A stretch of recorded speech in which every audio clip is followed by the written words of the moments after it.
fue simplemente derramar la vida del Hijo, porque el hecho de que Él fuera sacrificado hizo que la sangre de Él saliera y cayera a tierra. La sangre del Hijo de Dios tenía también que llegar hasta donde estaba el arca, porque tenía que caer en un lugar donde se había determinado en el santuario que cayera la sangre. Y hay una historia que yo la creo al 100% por el hecho de que debía ser así, en términos de lo que el símbolo debía aplicar, y es que el arca del pacto se encontraba en el momento en el cual el Hijo de Dios había sido sacrificado. El arca del pacto se encontraba hacia abajo, debajo del monte, sepultada en unas catacumbas, unas cavernas, y que la sangre del Hijo logró llegar hasta ese lugar, escurriéndose en ese monte, y tocó el arca. Nosotros sabemos que la sangre no era para derramarse a tierra, sino que era para que cuando el sacrificio se realizaba, se llevara la sangre al santuario, al lugar santísimo, y se mojaran los cuernos del arca, y se rociara con la sangre lo que era el lugar santísimo. La sangre no era para tirarse al suelo, sino para que fuera al santuario. Entonces, el santuario o templo o lugar de adoración es el lugar donde la sangre debe habitar, o lo que es lo mismo, la vida debe habitar. Por eso, por esa razón es que nosotros somos templo, porque el Hijo de Dios, la vida de Él, tiene que habitar en nosotros, tiene que estar dentro de nosotros. Anteriormente el pueblo nunca se bebió la sangre, claro, eso hubiese sido un acto bastante sucio, ¿verdad? Beberse la sangre de los animales, sino que Dios determinó en el primer pacto que la persona comiera la carne sin sangre. En ese pacto no era un pacto para vida o de vida, sino que era una comprensión para futuro, lo que es la muerte del Cordero, el símbolo hasta llegado al cumplimiento. Entonces esa sangre no era bebida por el pueblo, pero llegó un momento en el cual debía darse un nuevo pacto. El nuevo pacto implicaba que la sangre debía ser parte del que participa, y eso se hizo mediante el vino en la noche antes del Hijo de Dios morir. O sea, en las primeras horas del día 14 se estableció el nuevo pacto, donde el hombre ya hacía la confirmación de que iba a recibir dentro de él lo que era la vida. Entonces, si se recuerdan, el primer pacto estaba basado entonces en que el hombre coma carne. El segundo pacto está basado en que el hombre tenga la vida del Hijo en él. Por eso el pacto eterno es el cumplimiento original de Dios, de la vida en el hombre. Por eso estamos esperando el sello, las arras del Espíritu, o sea, que lo que es la vida eterna, que es lo que vamos a recibir al final. Si hacemos un análisis, o por lo menos lo vemos de forma rápida, sería así. El hombre cae en degradación, tiene que renovar dos cosas: la carne, y tiene que renovar también la vida. Las dos cosas, porque las dos cosas fueron pervertidas, o sea, en el ser humano. El primer pacto hacía la entrega del Hijo de Dios y hacía que el hombre comiera la carne, pero recuerden algo: la carne para nada aprovecha. Es el Espíritu el que da vida. La carne para nada aprovecha. Entonces, el segundo pacto, hecho en la sangre del Hijo de Dios, lo que hace es que borra nuestras transgresiones, borra nuestros pecados y nos prepara para la vida eterna. Porque sin sangre no hay perdón de pecados. Sin sangre, sin derramamiento de sangre, no hay remisión de pecados. Entonces, ese es el pacto que se está realizando ahora mismo, que es la promesa de vida eterna de parte de Dios, equivale a que la sangre del Hijo borre nuestras transgresiones. Por eso nosotros vamos en el día 14 a renovar el pacto, haciendo la unión con el Hijo en cuanto a la esperanza para que nuestros pecados sean borrados. Ahora, ¿cuándo se borran los pecados? Los pecados se borran el día 10 del mes séptimo. Una vez hecho el pacto, o nuevo pacto en el día 14, asegurando a nuestro abogado, nos vamos hasta el día primero del mes séptimo, toque de trompeta que anuncia la realización del día de expiación en el cual los pecados son borrados. Y en ese tiempo de esos 9 días, que hasta el día 10, tenemos la esperanza viva de que nuestros pecados serán quitados por el pacto que habíamos realizado anteriormente, donde el Hijo de Dios nos defendía. Ahora, ese día 10 los pecados se borran, pero no queda ahí solamente. A todos aquellos que sus pecados les son borrados, también se les da la vida eterna. ¿Por qué se les da la vida eterna? Porque el proceso es así. Si no hay pecado, no puede haber muerte. La paga del pecado es muerte, pero lo que Dios le da al que no tiene pecado, porque fue dejado en el Hijo, es vida eterna. Por eso, en el Hijo de Dios, nuestros pecados y nuestras faltas son borrados. Y eso equivale a darnos vida eterna al final. El que tenga sed, venga a mí y beba, es una expresión de esa vida eterna que el Hijo de Dios le entregará a todo aquel que pueda hacer pacto con Él, a todo aquel que participó de la espera de la limpieza de los pecados al día 10, desde el día primero del mes séptimo, y que llevó sobre sí el conocimiento de lo que es el proceso de las fiestas de Dios en su santuario. Una vez realizado ese nuevo pacto, tenemos la garantía del borrado de pecados. Y una vez borrados los pecados, tenemos la garantía de la vida eterna. Ese es el proceso. Ahora la vida del Hijo fue entregada en esa sangre. Pero la sangre del Hijo de Dios no solamente era sangre, sino que también era agua. El agua está directamente relacionada como símbolo de lo que es la divinidad. Como símbolo de la divinidad. Por eso el Hijo de Dios vino mediante agua y sangre. No mediante agua solamente, sino mediante agua y sangre. Cuando el soldado atravesó el costado del Hijo de Dios, se derramó de él o salió de él agua mezclada con sangre. Eso fue la humanidad y la divinidad que el Hijo de Dios entregaba por causa del ser humano. Lo primero que nos dio de eso que salió de su costado fue la sangre, que lo hizo mediante el símbolo del vino en la noche de renovación del pacto, el día 14 en sus primeras horas, porque él murió el 14 entre las 2 tardes. Y luego vendría a entregarnos a nosotros lo que es la vida eterna, la divinidad suya, su vida, en la conclusión del pacto que habíamos realizado con Él. Nosotros hicimos pacto con Él, fuimos a sus convocaciones y hemos participado de la renovación del pacto. Pero ahora Él va a hacer un pacto con nosotros.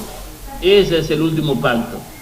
Si nos damos cuenta, el primer pacto lo hizo Dios con el hombre en el Edén y lo ratificó de nuevo con el pueblo de Israel en el desierto por medio de Moisés, y lo cumplió enviando a su hijo en el tiempo en el que debía venir, según la profecía de Daniel, a mitad de semana de hacer el sacrificio y la ofrenda. Entonces el Hijo de Dios mismo hizo pacto con nosotros por medio de su sangre. Esta es mi sangre que será derramada. Está estableciendo un nuevo pacto. Este es el nuevo pacto. El que coma mi carne y beba mi sangre, dice él, no verá muerte. El que coma mi carne y beba mi sangre significa todo el que viene del primer pacto, todo el que es del segundo pacto y permanece en él, no tiene muerte eterna. Por lo tanto, es aquí que Dios tiene un tercer pacto, el pacto eterno. Y ese pacto eterno es el que agrupa a los que participaron del primer y segundo pacto. Es el cumplimiento de la promesa del primer y segundo pacto, de los que tuvieron la misma confianza, porque el pacto no consiste en lo que se come o lo que se bebe, porque la vida eterna no consiste en comida y bebida, ni el reino de los cielos consiste en comida y bebida. El reino de los cielos consiste en una fe probada, en una fe genuina, en una confianza y certeza, en un conocimiento de Dios y de su Hijo perfecto. Eso es el aval de la vida eterna, conocer al Padre y conocer al Hijo. Eso sucede y tiene que ser una realidad de nuestras vidas. No es el hecho de comer o de beber, es el hecho de creer. Solamente que comemos y bebemos porque creemos. Y participamos de lo que Dios estableció porque le creemos y le conocemos. Y eso significa que comprobamos que esa fe que tenemos, ese conocimiento de Él y de su Hijo, son verdaderos para nosotros y decimos sí y en Él. Al participar de su primer y segundo pacto, entonces Dios nos preserva por la fe que tenemos en Él y su confianza en nosotros y nosotros en Él, para el establecimiento de un último pacto, en el cual ya no tendremos que volver a realizar ningún pacto nuevo, porque es el pacto eterno, una vez hecho y para siempre, a todos los que creen. Ese pacto es realizado solamente cuando nos levantamos de la muerte. Ese pacto eterno no puede ser realizado antes de nosotros morir. ¿Por qué razón no puede ser hecho antes de morir? Porque ese pacto involucra que no moriremos más. Todo aquel que tiene la vida del Hijo en él no puede morir, así como el Hijo de Dios, una vez muerto, no vuelve a morir, porque Él fue sacrificado una sola vez por nosotros, no puede volver a morir. Todo el que está en el Hijo de Dios no muere, así que cuando el tercer pacto o pacto eterno se cumpla, la vida del Hijo estará en nosotros para nunca más volver a ser quitada. Por lo tanto, ese pacto último solamente puede ser realizado después de que todos los salvos hayan muerto. Y eso significa que hemos de morir primeramente. Tenemos que esperar hasta el final. Tenemos que dar testimonio de aquel en quien hemos creído. Tenemos que permanecer del lado justamente de Dios y del lado de su Hijo para poder ser beneficiarios de ese último pacto. Hay 7 truenos que dan sus voces y Juan no pudo escribirlos. Esos 7 truenos son las 7 palabras de Dios que determinan el pacto eterno, un pacto completo donde se entrega la vida de una vez y por todas y jamás vuelve a ser quitada. Ese pacto solamente es declarado cuando estemos sobre la nube y todos los salvos de Dios hayan sido levantados de su tumba. ¿Por qué? Porque ese pacto se hace con todos los herederos de salvación. Si es con todos, todos tenemos que estar levantados. Eso implica que las últimas palabras de Dios a un pueblo en este mundo son para llevarlos a la eternidad.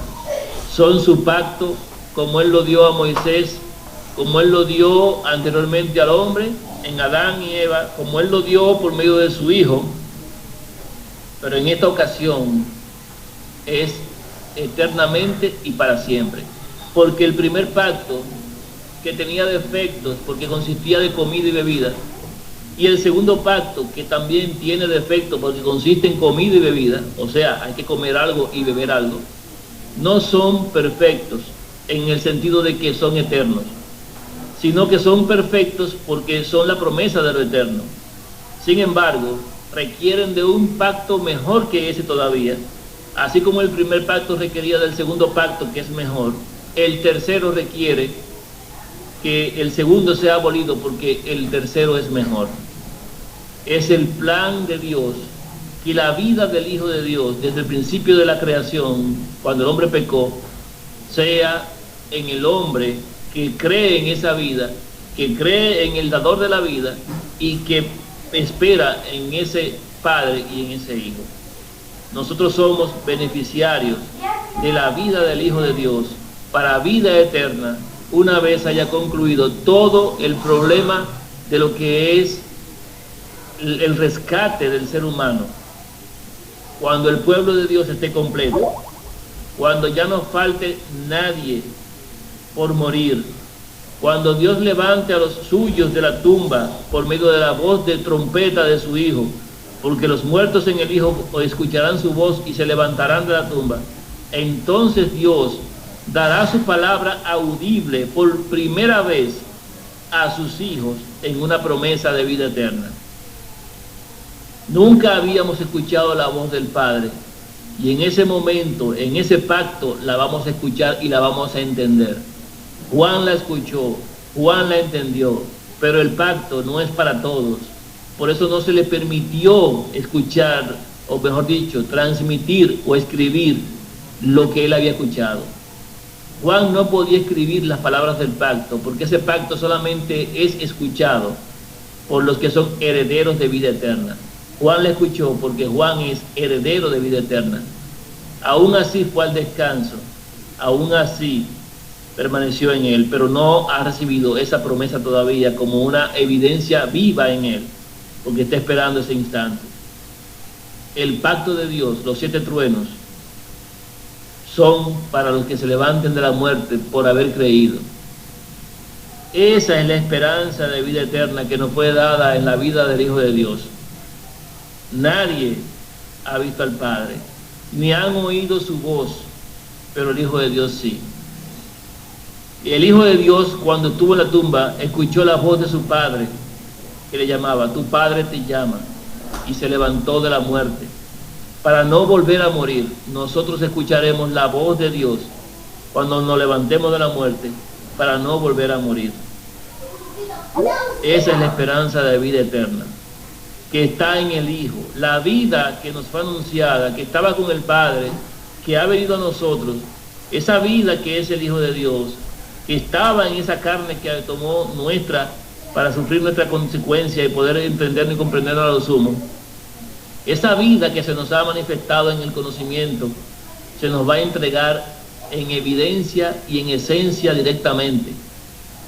Y Él habitará en nosotros y seremos su templo. Somos templo justamente del Hijo de Dios, para que habite en nosotros por la fe que hemos tenido previamente en Él, por haber participado de su pacto.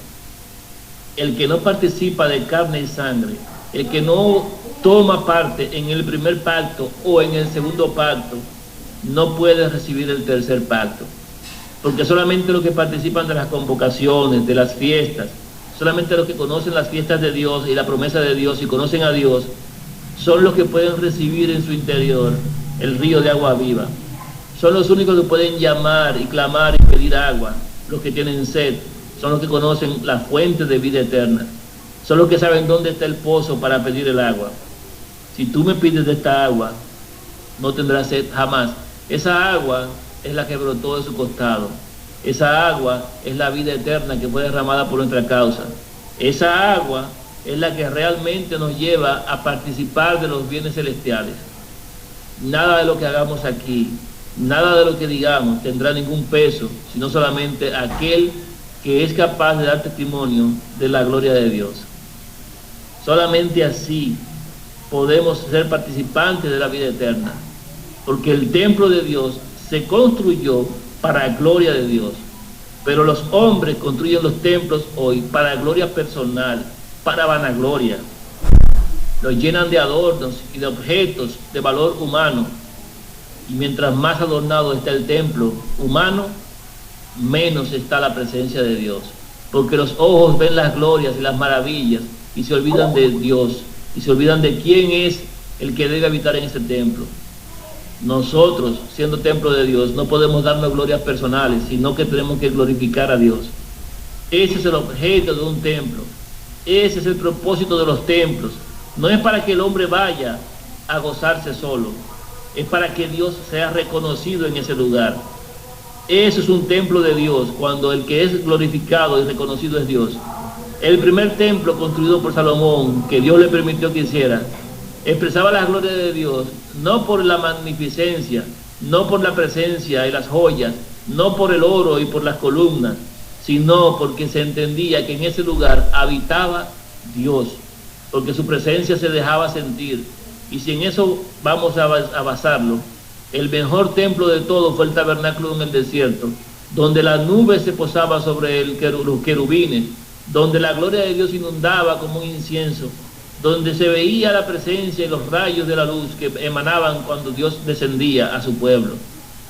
Eso era una gloria realmente magnífica. Y eso que estamos hablando de cortinas bordadas, estamos hablando de un atrio vacío, estamos hablando de un espacio sencillamente con pocas cosas, candelero, panes en una mesa, un altar de sacrificios en el atrio. Estamos hablando de elementos sencillos, pero hoy los templos tienen órganos, guira, tambora, acordeón, bancos y proyectores, tienen cortinas, estatuas, tienen adornos por donde quiera. ¿Y dónde están los elementos que identifican al Hijo de Dios? ¿Dónde están los elementos que dan a conocer las glorias de Dios? ¿Dónde está la presencia de las convocaciones de Dios? ¿Dónde están las cosas que glorifican a Dios? Esos templos no lo tienen. Esos templos no tienen nada. La gloria del templo de Salomón se basaba en la presencia justamente del conocimiento de Dios. El otro templo, el segundo que se construyó, que duró 46 años para ser construido, que debía albergar más gloria que el primero, según lo que decía la profecía de Ageo y Zacarías, que la hemos leído. ¿Quién ha quedado que haya visto las glorias del primer templo y cómo la veis ahora? ¿No es como nada delante de vuestros ojos? ¿Qué estaba diciendo el profeta? Este templo que está pasando ahora, este que se está construyendo, no se le ve la magnificencia del primer templo. No se parece en nada. Habían personas que se lamentaban y lloraban y gemían y decían, ¿y esto es lo que están construyendo? Pero el de Salomón era mejor. ¿Y cómo es posible que Dios haya dicho que el segundo templo iba a ser mejor, que la gloria iba a ser mucho mayor? No lo veían, no lo entendían. Pero el asunto era que consistía esa gloria del templo en la presencia justamente de aquel que era el Hijo engendrado, enviado de los cielos para darle vida eterna a los seres humanos en esta tierra que estaban condenados por causa del pecado. Esa gloria que debía llenar el atrio y el templo llegó a los ojos de todos los que vivían en los días de Jerusalén cuando el Hijo de Dios apareció, y no se dieron cuenta, no pudieron apreciar que aquel que era la imagen del Dios invisible, aquel que había sido enviado de los cielos a hacer la obra de su Padre en redención del ser humano, a entregar su vida por causa del pecador, había pisado esos lugares, había caminado en medio del templo. No vieron la magnificencia de la gloria que se estaba presentando. Y aún los discípulos, viendo la magnificencia del templo, no pudieron apreciar plenamente que la gloria de ese templo estaba delante de sus ojos, porque hablaban con ella. Hablaban con el Hijo de Dios y no lo sabían. Tenían delante de ellos a aquel que era la gloria máxima de los cielos, que había llenado con su presencia los jardines celestiales, y no podían apreciar más que los grandes muros del templo de Jerusalén. Y el Hijo de Dios les llamó la atención y les dijo, eso va a perecer, eso se va a acabar. No vean esa gloria, no miren eso, porque les aseguro que no quedará piedra sobre piedra sin que todo sea derribado. Pareciera que habló un loco. ¿Cómo que este templo va a ser derribado? Sí, no va a quedar nada de él, ni piedra ni nada. Y les dijo francamente, en todo tiempo y a cada instante, yo soy. Y ellos, algunos al final, de todo el grupo que andaba con él, entendieron. Y él mismo dice que los discípulos después conocieron que realmente había sido enviado por Dios, que él de Dios había salido y había venido. Pero la gloria del templo no se basa en sus ornamentos, ni se basa en sus columnas. El templo se glorifica por la presencia de Dios, como lo hizo en el tabernáculo en el desierto. El templo se glorifica por la presencia del Hijo de Dios, como lo hizo en tiempos del Hijo de Dios en Judea hace casi 2000 años o 2000 años y algo. El templo, nosotros, hermanos, seremos glorificados cuando el Hijo de Dios esté en nosotros, y no solamente Él, habitaremos, dice el Hijo, en ellos. Entonces, hermanos, nuestra gloria no consiste en lo que nos pongamos por fuera, consiste en quien habite dentro de nosotros. La vida del Hijo de Dios es la gloria de cada uno de los que han creído en el Padre y en el Hijo. Y el que glorifica al Hijo, glorifica al Padre. Y el Hijo no busca su gloria, sino que busca la gloria de su Padre. Por eso el Hijo de Dios vino a dar el conocimiento de su Padre y nunca dar su propio conocimiento. Por eso Él ensalzó a lo sumo a su Padre y lo dio a conocer. Y aún lo sigue dando a conocer. Y todavía en nosotros es lo que va a hacer, a dar a conocer a su Padre. En eso consiste la gloria. En eso consiste la vida del Hijo en nosotros. En que realmente el templo que fue preparado, ese templo que debe ser destruido y en 3 días ser levantado en el caso del Hijo, para que el Padre habite en él, asimismo ese templo que somos nosotros, tiene que morir por 3 días y medio para que habiten el Padre y el Hijo en nosotros, para la gloria de Dios Padre. Esa es la esperanza de gloria. Ese es el ejemplo que Dios nos ha dado, que por la habitación de Él en morada como somos nosotros, glorifica aquello que toca, porque lo que es santificado nunca es mayor que aquello que santifica, porque si el templo es santificado y las cosas que están en él son santificados, lo son porque el que habita en ellos es santo. Por eso nosotros somos santificados por la presencia del Padre y el Hijo, somos santificados por la vida del Hijo provista por el Padre hacia nosotros.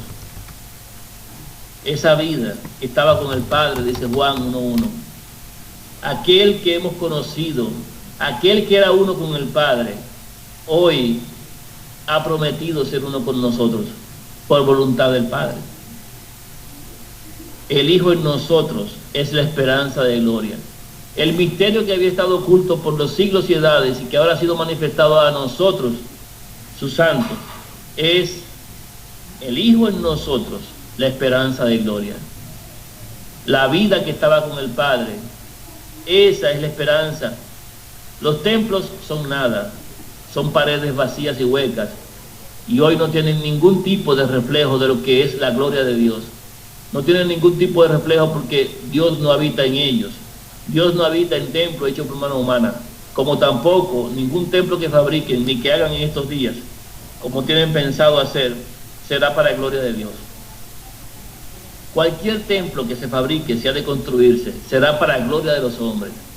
Vemos que tienen los diseños, la magnificencia, las maquetas, tienen todas las cosas para realizar sacrificios, pero se han olvidado que el sacrificio que debía realizarse ya se hizo.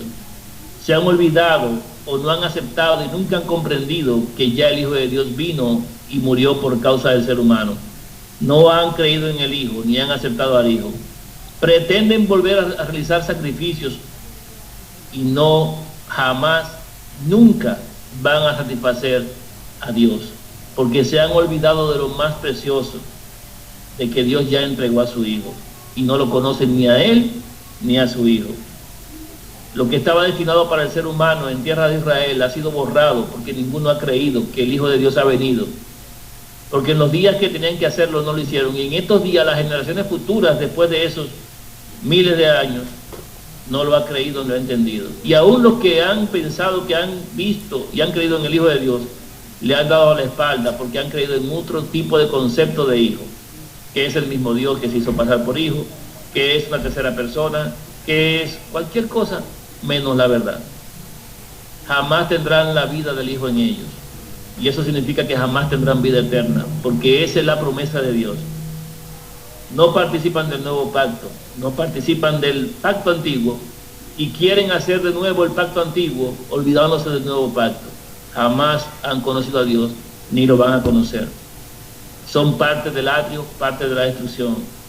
La vida del Hijo, hermanos, la conocemos nosotros. La promesa es para nosotros. La vida eterna es para nosotros. El templo somos nosotros. Y aquí solamente puede habitar Dios por medio de su Hijo. Aquí en nosotros solamente debe estar el conocimiento del único Dios verdadero y de su Hijo. Hemos hecho el nuevo pacto en esa promesa y en esa espera. Hemos de participar de sus convocaciones en el tiempo que Él lo ha determinado, porque eso nos preserva para vida eterna. Porque en las convocaciones de Dios hay vida para los que participan. Sin importar lo que va a pasar, sin importar lo que va a venir, nosotros somos los herederos de esa salvación. Hemos de esperar el cumplimiento del Hijo en nosotros. Pero recordemos algo: el hecho de recibir el Espíritu no es el cumplimiento del último pacto. El hecho de recibir el Espíritu es la garantía de que vamos a ser beneficiarios de ese pacto. Ese pacto, vuelvo y repito, no puede hacerse ahora con el sello, porque después de ese sello tenemos que morir. Y el verdadero pacto o último pacto eterno requiere que cuando se establezca nadie muera, porque Dios no es hombre para mentir y decir que no vamos a morir y después vamos a morir. Nunca funcionaría así. Los apóstoles tuvieron el Espíritu en ellos, la garantía de esa vida eterna, pero no fue la vida eterna lo que recibieron, fue un sello o garantía. Por eso ellos murieron. Pero cuando se levanten, se les va a dar el tercer pacto o último pacto, juntamente con todos los demás. En un abrir y cerrar de ojos, Dios cumplirá su promesa y transformará nuestros cuerpos mortales en cuerpos inmortales, y lo que es de muerte se vestirá de inmortalidad. Nosotros, hermanos, somos esos beneficiarios de lo que Dios quiere hacer, pero nunca nos equivoquemos en el tiempo de cuándo va a ocurrir. La vida del Hijo en nosotros no es el sello. La vida del Hijo en nosotros es el cumplimiento del último pacto, un pacto de vida eterna para los que esperaron, murieron y resucitaron en Él. Porque el que esté muerto, si cree en Él, aunque esté muerto, vivirá. Y todos aquellos que murieron esperando esa promesa escucharán la voz del Hijo para levantarse de su tumba, y luego escucharán la voz del Padre estableciendo la vida eterna para los que esperaron. Este momento de ahora, que puede llegar dentro de pocos días, solamente será para glorificar a Dios en este mundo. Es la presencia del Hijo en nosotros, ya no como aquel templo cuando Él fue en carne y glorificó con su presencia ese lugar, sino en el Espíritu. La presencia del Hijo de Dios, la vida eterna que estaba con el Padre, no para darnos vida, sino para darnos esa garantía de vida eterna. No para darnos vida en ese instante, porque ya todavía en este tiempo tenemos vida, sino para proveernos de lo suficiente para soportar lo que ha de venir, para que la gloria de Dios sea conocida del mundo entero. Y al final de ese conocimiento del mundo entero sobre Dios, moriremos. Se nos va a retirar la vida como se le retiró al Hijo de su Padre cuando estaba en el Calvario. Padre, ¿por qué me has abandonado? Así gritaremos nosotros también. ¿Por qué nos han dejado solos? Pero aún así permaneceremos firmes hasta la muerte. Y una vez muertos, descansaremos 3 días y medio. Y después de ahí, el templo será levantado nuevamente para vida eterna. Y ahí sí, los 7 truenos declararán el pacto de Dios con su pueblo, y no volveremos a morir jamás. Ese es el proceso de la vida eterna, del Hijo en nosotros, de esa esperanza de gloria, de la vida que estaba con el Padre, que se nos ha manifestado en símbolo en cuanto a las convocaciones. Buscamos el conocimiento de Dios y de su Hijo. Dios nos mostró al Hijo y el Hijo nos mostró al Padre. Y en ese conocimiento nosotros hemos permanecido y debemos permanecer. No podemos olvidarnos de Dios. No podemos olvidarnos del Hijo. Porque si hacemos eso, perdemos el pacto. Nuestro pacto no es con carne y sangre. Nuestro pacto es para vida eterna en los símbolos, reconociendo los símbolos y aplicando el verdadero pacto que Dios quiere hacer. No podemos cometer el error del pasado, de los que han vivido antes, pensando que las cosas van a ocurrir de forma simbólica y ya. Tenemos que pensar que Dios va a cumplir en una realidad eso que ha prometido. Esto es parte, es un conocimiento, es un avance de lo que es la vida eterna. El Hijo en nosotros, la esperanza de gloria. Miren los templos, no reflejan para nada la gloria de Dios. Miren las personas en el mundo de que hablan. Miren lo que están anunciando y reconozcan al mentiroso donde quiera que lo vean en cuanto a la verdad de Dios. Comparen y no se dejen engañar, porque hay muchos ofreciendo muchas cosas, pero ninguno va a cumplir vida eterna para nadie. Hemos de esperar en la promesa de Dios, porque nadie puede dar vida sino Él. Él es la fuente de la vida, de Él mana toda la vida, y su Hijo es el vivo ejemplo de lo que quiere para nosotros. Y Él también entregó su vida por nuestra causa. Nosotros no entregamos nada, sino que lo que somos muertos para el matadero, lo hacemos para la gloria de Dios. Porque somos de Él, porque somos vasija suya, hechura suya, conforme a su propósito, para gloria de Él y de su Hijo. Y Él nos colocará donde debamos estar. Y no podemos olvidar que la esperanza de promesa que tenemos es el Hijo en nosotros. Que el sello no es en estos días ese cumplimiento de vida eterna, sino más bien la ayuda idónea para perseverar y completar el proceso de glorificar a Dios.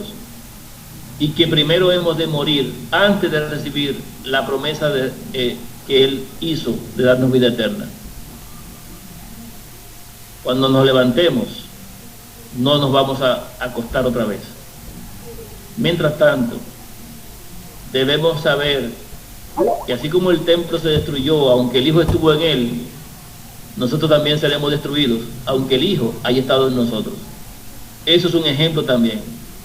No va a quedar nada de nosotros, pero Dios nos va a levantar nuevamente, porque está escrito que la nueva Jerusalén descenderá del cielo. Y la nueva Jerusalén, si usted leyó lo mismo que yo en profecía, es justamente la suma de todos los salvos, en el sentido de que ahí están los 12 cimientos o columnas, las 12 puertas, que son las tribus de Israel, los hijos de Israel, están los muros, que son los 144,000, pero en esa ciudad entran también todos los salvos a adorar al verdadero Dios.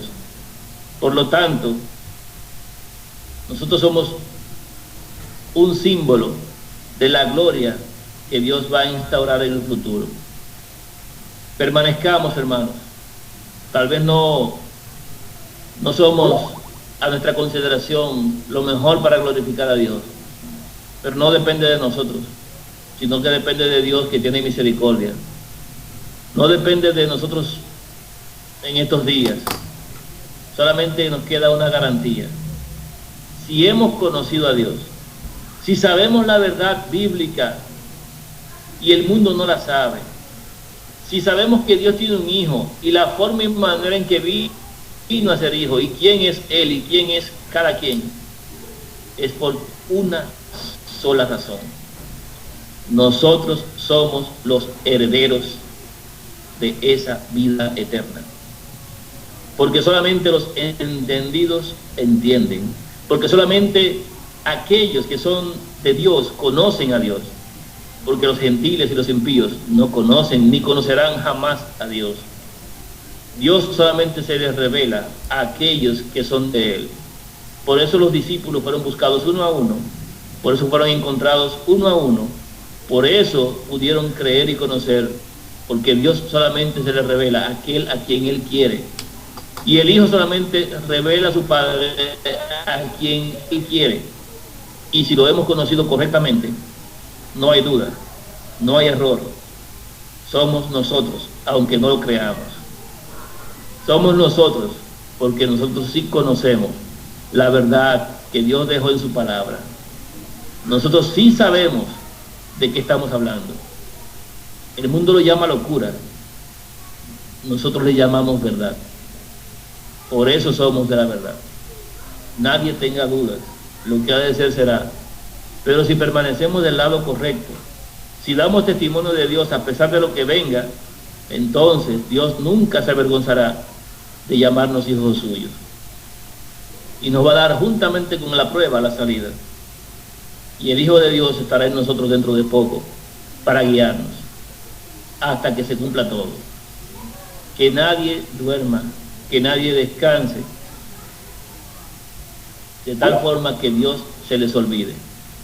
Es el único peligro, es el único problema que podemos tener, olvidarnos de Dios, de aquel a quien hemos conocido. Después de ahí no hay más problema. Seamos ese templo para que la vida del Hijo esté en nosotros, y nosotros el Padre, y el Padre en nosotros. Esa fue la oración del Hijo. Padre, tú en mí, yo en ellos y ellos en mí, para que sean perfectos en unidad. El mundo no te ha conocido, pero yo te he conocido, y estos han conocido que yo de ti he salido y a ti y de ti he venido. Padre, presérvalos en el mundo. No te digo que los quites del mundo, sino que los cuides. Yo los he cuidado en tu nombre, ahora tú cuídalos. Esas palabras deben quedar claras para nosotros. Dios nos preserva y nos cuida. Dios nos ha dado su conocimiento y el de su Hijo. Dios nos ha llamado para vida eterna. Dios nos ha dado entendimiento de la profecía para que salgamos contentos. Dios nos ha movido en todo este tiempo, paso a paso, en el conocimiento de la verdad. No nos va a dejar ahora, no se va a olvidar de nosotros, porque el que empezó la obra no es que la vaya a dejar por mitad. El que empieza la obra, según su palabra, que no falla, la termina. Y aunque no quede nada de nosotros, seremos levantados para la vida eterna, porque la vida del Hijo nos fue prometida, y Él en nosotros es la esperanza de glorificar al Padre y al Hijo. Que la gloria y la honra y el honor sean todos para el Padre y su Hijo, y que pueda hacer una realidad en nosotros, en nuestra vida, lo que es el cumplimiento profético y su palabra. Que seamos nosotros esos beneficiarios de la vida eterna, permaneciendo en ese conocimiento que nos dio. Que nunca se nos olvide, jamás, quién es Dios y quién es su Hijo, y lo que se ha entregado por nuestra causa. Lo más precioso, el Hijo de Dios, la vida del Hijo, como un don o regalo gratuito a aquel que cree. Esa vida que estaba con el Padre se nos ha prometido. Esperémosla, hermanos. Permanezcamos en esa esperanza, y que este mundo, aunque estemos en él, no seamos parte de los que perecen en él. Disfrutemos de las cosas que Dios nos da, con la esperanza viva de que nos iremos y todo esto quedará atrás. Que Dios nos permita conocer qué está mal y qué está bien, para no ofenderlo. Que estas cosas queden en nuestros corazones para vida eterna.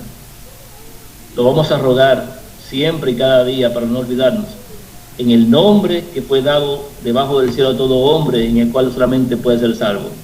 En el nombre del Hijo de Dios, para vida eterna y para gloria del Padre.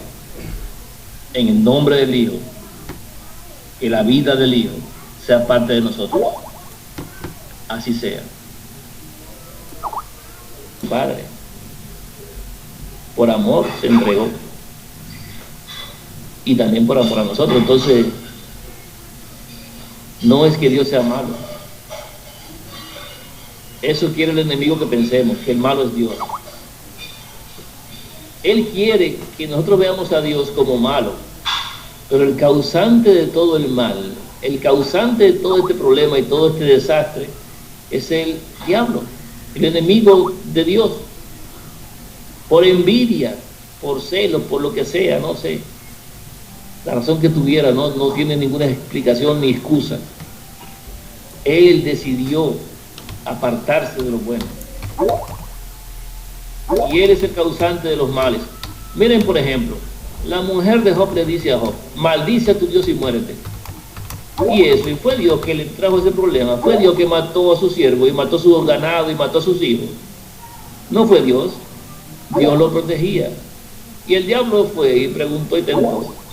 Y Dios le dijo, bueno, si tú crees que él no me ama y tú crees que está obligado conmigo, pruébalo a ver. Pero Job tiene un corazón para mí.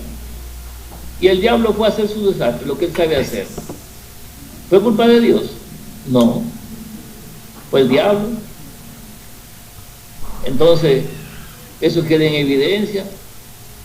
El pobre Job no sabía nada porque a él simplemente le pasaron las cosas. Así podemos estar nosotros también. Ay, me majé un dedo. Ay, me corté una pierna, tuve un accidente, estoy enfermo, estoy mal, me estoy muriendo, tengo cáncer. Pudiéramos pensar, bueno, ay, que Dios permite esto. No, usted no sabe, no ha sabido nunca, tal vez, que en realidad quien está trabajando es el diablo. Solo que Dios se lo permite para que usted pueda demostrar si ama a Dios o no. Fácil. Manténgase del lado de Dios sin importar las circunstancias. Usted verá cómo recibe. Si no en esta vida, vida eterna. Mejor todavía. Vienen días difíciles. Quizás tengamos que ver algunos cómo matan a otros, de los que conocemos, cómo cuelgan por los pies a algunos y le cortan el cuello, cómo le atraviesan 20 cuchillos en el pecho o le sacan el corazón a alguien, qué sé yo. Un niño pequeño son los que más duelen. Los ancianos no tanto, pero los niños sí duelen, pequeñitos, y uno piensa con todo su futuro por delante. Y atravesaron muchos niños cuando el Hijo de Dios nació en esta tierra. La muerte de los primogénitos también allá en Egipto cuando nació Moisés. Muchos niños han muerto. Y otros tantos murieron en Jerusalén cuando fue sitiada, y hasta se lo comían las madres. ¿Usted se cree que es fácil? Pero si a usted y a mí nos toca ver muertes de seres queridos y de gente que conocemos, no nos preocupemos por eso. Al final, todo esto tiene que pasar. Y el diablo tiene que hacer gala de su maldad. Y tiene que hacer creer que es Dios el malo. Nosotros sabemos que no es así. Nosotros levantar el nombre de Dios. Ese es nuestro trabajo, nuestra misión. Así que nunca pensemos mal de Dios, sin importar lo que venga y lo que pase. Aunque mueran los que creemos que son niños, mujeres, no importa quién sea que sea. Tenemos que seguir pensando y que no tiene nada malo, que el enemigo tenemos que defender que es malo de Dios. Se lo digo de antemano, no nos dejemos engañar en ese asunto, porque el diablo es muy astuto en su engaño. Manténgase atento, porque esto se va a poner bueno. A ver, ¿qué están escribiendo ustedes ahí? Una pregunta loca. Déjame ver para arriba. Yo no estaba leyendo, disculpen, no estaba leyendo.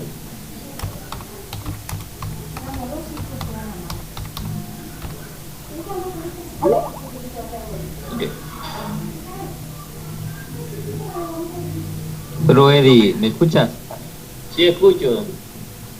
Mira, bro, ahora que estabas hablando sobre la vida del hijo, no cabe duda que es el complemento que nos hace falta, bro, de la justicia del Padre. Yo sé que no lo abundaste tanto, pero lo que dijiste lo resume realmente bien.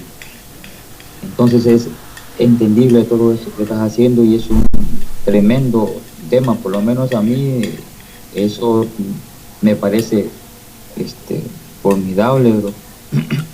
Pero mientras estabas hablando me surgió una duda. Que te estaba hablando ahorita, no en el tema de la vida del hijo, hablando acerca del amor por el cual se entregó el hijo. Me vinieron un par de preguntas. La pregunta mía es: ¿el hijo se habrá entregado primeramente hacía muerte a ser sacrificado como el cordero primeramente por el amor que le tiene a su padre y después por el amor lógicamente hacia nosotros, ¿verdad? Pero tuvo que tener una prioridad. El amor hacia su padre es más grande que el amor hacia otra cosa, incluso hacia nosotros. No sé, eso pudiera ser posible. No quiero que nos bloqueemos la mente ni nada, es solamente una pregunta, bro. Y la otra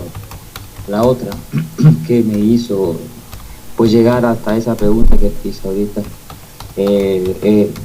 en primera de Pedro 1:20 me dice así, porque él estaba preparado desde antes de la fundación del mundo, pero se ha manifestado en estos últimos tiempos por amor a vosotros, dice. Oye, como dice eso. Y nosotros estudiamos en la justicia del Padre, que el Padre en su infinita sabiduría no sabía, ni programó tampoco el mal en Satanás y todo eso. Hemos estudiado también en ese tema que el Padre juntamente con nosotros va aprendiendo día con día en su sabiduría y todo eso, va aprendiendo juntamente con nosotros. Él se conmueve, él se pone triste, él se alegra, etcétera, etcétera, etcétera, ¿no? Dice aquí, primera de Pedro, ¿no?, que el Cordero fue entregado, a ver, él estaba preparado desde antes de la fundación del mundo. Y yo me pregunto, bro, el mundo del que está hablando es la tierra, ¿no? Y ¿cómo puedo formulártelo, bro? Si el hombre no había sido creado y si el Padre no sabía que Satanás iba a hacer pecar, iba a lograr éxito en hacer caer al hombre allá en el huerto del Edén, ¿cómo es que pudo, ser preparado desde antes de la fundación del mundo el Hijo para ser entregado? Ahí las dos preguntas, ¿no? Yo creo que eso hace un complemento acerca de la vida de este Hijo, ¿no? Ahí te suelto mi Bueno, Panchito, voy a responderte con la escritura porque no hay otra forma de responder. O sea, nosotros tenemos que responder palabra por la palabra. A la primera pregunta,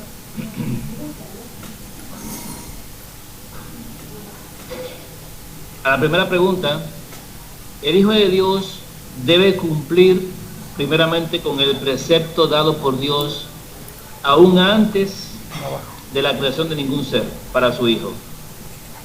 El Padre le dijo al Hijo: tú eres mi Hijo, yo te he engendrado hoy. Si empezamos desde ahí, ya el Hijo de Dios tiene un Dios que es también a la vez su Padre. O sea, teniendo lo que significa la palabra Dios, que es autoridad. En el caso del único Dios verdadero significa la única autoridad verdadera. No hay más autoridades para nosotros, solamente está Dios. Y el precepto primero establece: no tendrás dioses ajenos fuera de mí. A Señor tu Dios, a Jehová tu Dios, amarás, solo a él servirás. Estas palabras fueron dadas por Dios a los hombres, pero esas mismas palabras fueron dadas por Dios a todo ser. Y es su propio. El Hijo de Dios no puede tener un amor mayor por nadie ni por nada más que no sea su Padre en primer lugar. Si no lo hace, quebrantaría la misma voluntad del Padre en el principio. Esto significa que el Hijo de Dios no se entregó porque en primer lugar tuviera amor por la humanidad. Porque el amor del Hijo para con su Padre siempre ha estado, estará por su Padre, que es lo mismo que Dios ha establecido para nosotros. Que nosotros tengamos amor primeramente por Él. Por eso hay gente que pone primeramente al Hijo. Si alguien pone primeramente al Hijo, se equivoca. Porque el Hijo no es nuestro Dios. Nuestro Dios es el Padre. Entonces, después del Padre Como segunda autoridad viene el hijo. Eso se establece hasta en los hogares. Primera autoridad es el papá. Segunda autoridad es la madre. Pero no significa que le faltemos respeto ni a uno ni al otro. Pero hay un orden. Así también la mujer se sujeta al varón. El amor de la mujer, primeramente por su esposo, hace y da como resultado tener hijos. Si la mujer no tiene amor por su esposo, jamás tendrá hijos.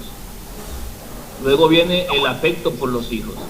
Entonces, para responder la pregunta directamente, según voluntad de Dios, establecimiento de Dios, y lo que Dios requiere, el amor primero de cualquier ser que haya provenido de Él, tiene que ser primeramente hacia Él, fuente de la vida y origen de la vida. Sin Él nadie tiene vida, incluido el Hijo.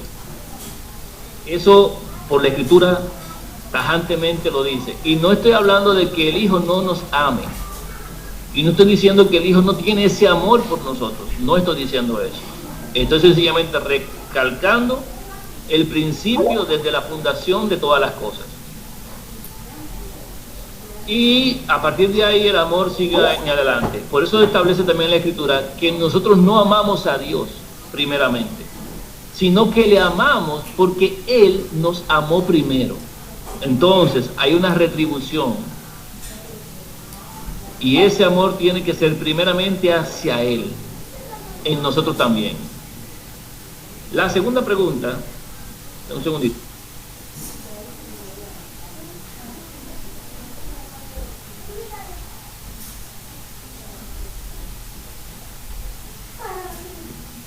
Bien, la segunda pregunta, del cordero que fue preparado desde antes de la fundación del mundo, está hablando de la provisión de Dios. Está diciendo, Dios el cordero proveyó. ¿Se recuerdan? Dios el cordero proveyó. Significa que hubo un apartamiento, o sea, se apartó el cordero para ser sacrificado en caso de que el hombre fallara. No era que iba a morir de todas formas, no. Era una provisión. El cordero que fue apartado desde antes de la fundación del mundo tuvo que ser entregado.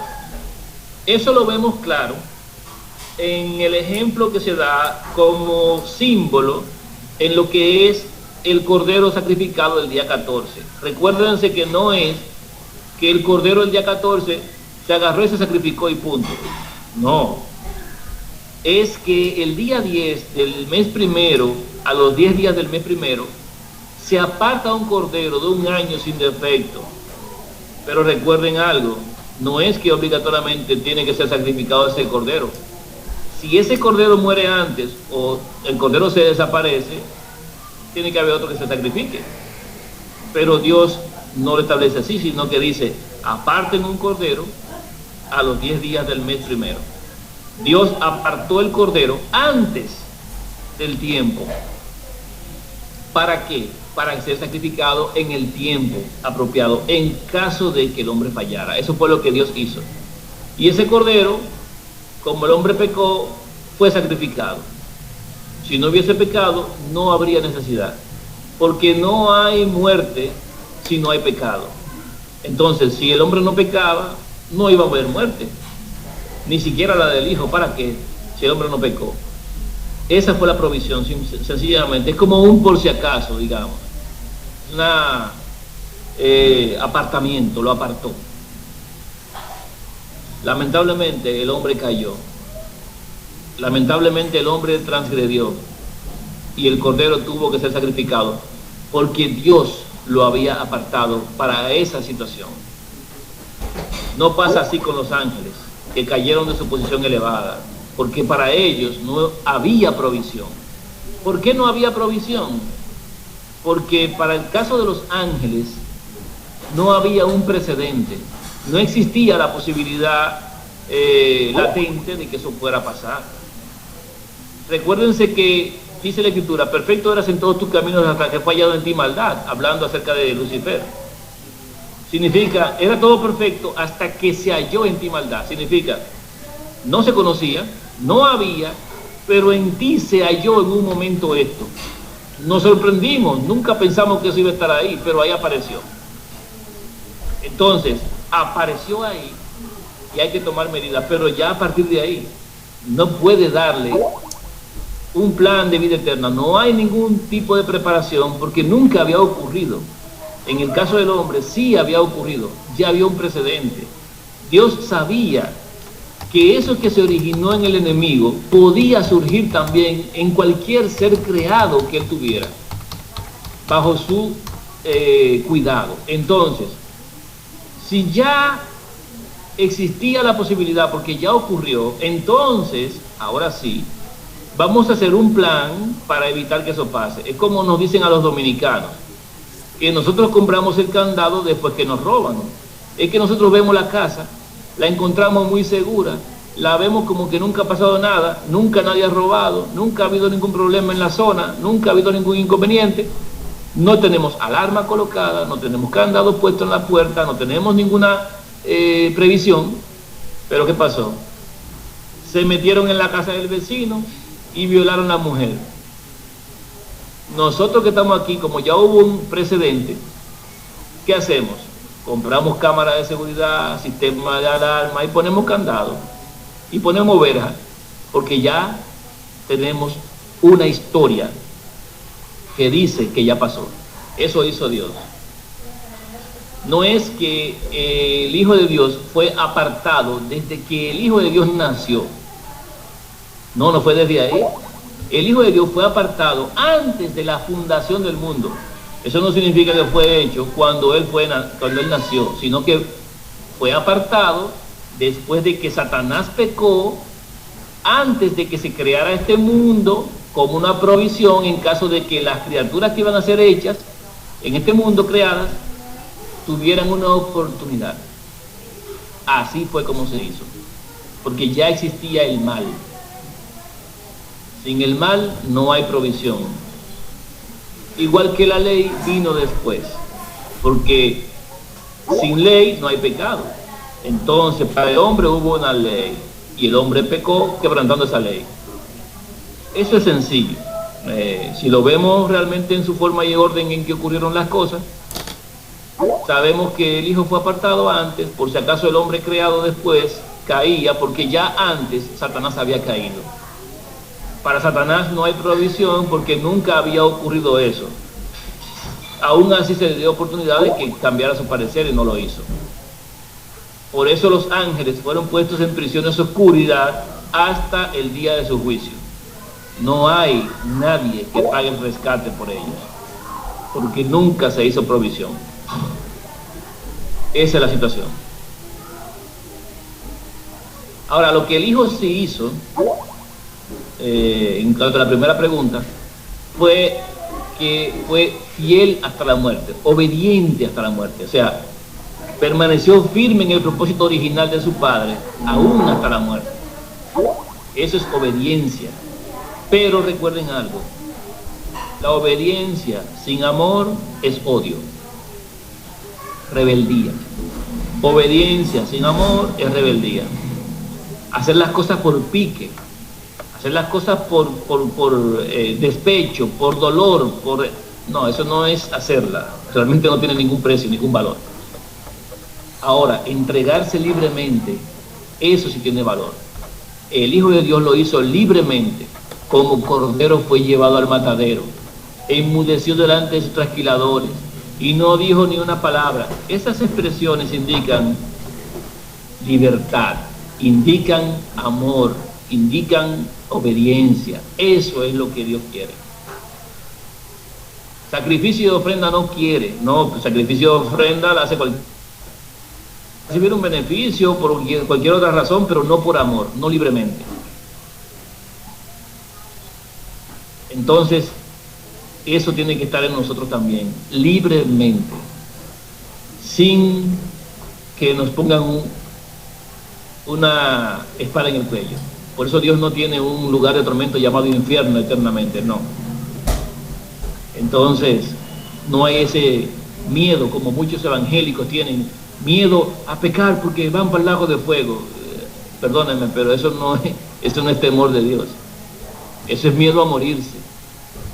Y el que tenga a bien salvar su vida la va a perder. Entonces olvídese de eso, que eso no es amor para vida eterna. Eso, en conocimiento nuestro, es poder. El conocimiento y entendimiento de Dios es poder de vida eterna. Tenemos que entenderlo bien. Tenemos que digerirlo bien y comprender las razones correctas, hermanos. Esas preguntas están muy bien, porque nos permiten conocer mejor. Esto que yo estoy diciendo a ustedes son palabras que llegan de la misma Escritura. Y yo creo que quedó claro, digamos, para decir algo, ¿verdad? Queda claro lo que corresponde al amor del Hijo, sin menospreciar el amor del Hijo por nosotros. ¿Me entienden? Porque nosotros somos también llamados a lo mismo. ¿Me entienden? Eso es importante. Porque nosotros que lo entendemos lo pasamos bien. Pero una gente en la calle, y miren qué cosa interesante, una gente en la calle, una persona en la iglesia, por ejemplo, en un templo, dice eso que estoy hablando ahora. Y dice, ¿cómo tú me dices a mí que el Hijo no me amó? ¿Me entiendes? Porque no comprenden la normativa de Dios, ni conocen a Dios, ni nada. Ellos simplemente van a decir, tú dices que Dios, que Jesús no me quiere. Eso es lo que van a decir. Igual que como dicen algunos, que yo digo, no, el Hijo de Dios no es mi Dios. Automáticamente me dicen, entonces tú no crees que el Hijo de Dios es Dios. Entonces tú no crees que es la autoridad. Entonces no, yo no estoy hablando de cosas como que autoridad ni nada. Estoy hablando del orden que yo sé y conozco establecido por el Padre. Entonces yo tengo un conocimiento claro, pero el mundo no lo tiene. Y lo que hace es que usa la mente de Satanás para acusarnos de que nosotros menospreciamos al Hijo. El Hijo de Dios es el objeto de adoración del mundo. Usted tiene que saberlo. Cada uno de nosotros tiene que saberlo. Los himnos que se cantan son a Jesús. Jesús te ama, es lo que te dicen en la calle. Ya no te dicen Dios te ama, no. Jesús te ama y quiere salvarte. Óyeme, Jesús es el que me ama y quiere salvarme. Y tú se lo dices claro, no es Él, es el Padre. Y te dicen, tú estás loco, entonces Jesús no te ama. Bien, la discusión. Pero nosotros estamos claros y entendemos bien. Ellos están borrachos y no entienden. Son discusiones vanas con ellos. Así que no se sienta mal por esa situación con ellos. Porque ellos no tienen el conocimiento que usted y yo tenemos. Estar claros en el Padre y en el Hijo es la vida eterna. Y nosotros no podemos tener discusiones como esa, por ejemplo. Por eso hablamos claramente con la Escritura y nosotros entendemos. Qué bueno que entendemos, hermanos, que no estamos menospreciando al Hijo como dicen algunos. Porque ahora es Jesús, Jesús, Jesús. Y todo es Jesús. ¿Y a Dios dónde lo dejan? Porque Él mismo. Ay, Él mismo, Él mismo. No conocen a Dios. ¿Me están entendiendo? Todos los signos, búsquenlo en la iglesia adventista, búsquenlo en cualquier iglesia, son de Jesús, son para Jesús, al Cordero y todo. No, hombre, no lo menospreciamos, lo conocemos y sabemos lo que hay. No nos sentimos mal, sabemos qué gloria merece cada quien. Eso es lo bueno. Por eso nosotros somos diferentes. Por eso Dios nos dio el entendimiento. Bien, hermanos, si ustedes quieren, digo, si Panchito quiere, tal vez me deja comer. Tal vez me deja comer, Panchito.